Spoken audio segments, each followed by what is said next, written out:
ప్రేమైన దేవుని పిల్లరా, ఈ మంచి సువార్త అందించడానికి దేవుడిచ్చినవండి ఇవన్నీ. నెట్వర్క్ అంతా దేవుడిచ్చినవే. మీరు వెళ్ళకపోయినా మీ వాక్యం వెళుతుంది, మీరు వెళ్ళకపోయినా మీ పాట వెళుతుంది, మీరు వెళ్ళకపోయినా మీ ప్రసంగం వెళుతుంది. యావత్తు ప్రపంచానికి నిత్య సువార్త అందించుటకే ఈ సెల్ ఫోన్స్, ఈ నెట్వర్క్, ఈ శాటిలైటు, ఈ యూట్యూబ్, మొత్తం పదార్థం అంతా దేవుని కొరకు వాడాలనే దేవుడు ఈ సృష్టిలో సృష్టించాడు కనుక ఇదంతా ఉపయోగించుకొని యావత్తు ప్రపంచానికి ఈ సువార్త ప్రకటించండి. నిత్య సువార్త కీర్తనలతో, సంగీతములతో ఒకనికి ఒకడు బుద్ధి చెప్పుటకు ఇచ్చాడు.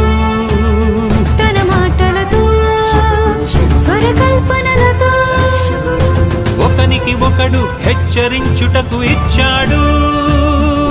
స్వరములు ఇచ్చిన దేవుని కొరకే పాడరా, ఆ దేవుడు ఉన్నాడని శబ్దాలతో తెలుపరా.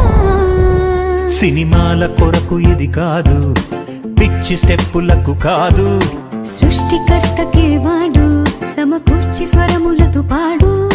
మనసు మార్పు నొందుటకే వాయించు సంగీతమే. సంగీతమంటే మూలం నీకు తెలుసా? పుట్టింది ఎవరి నుండో నీకు తెలుసా?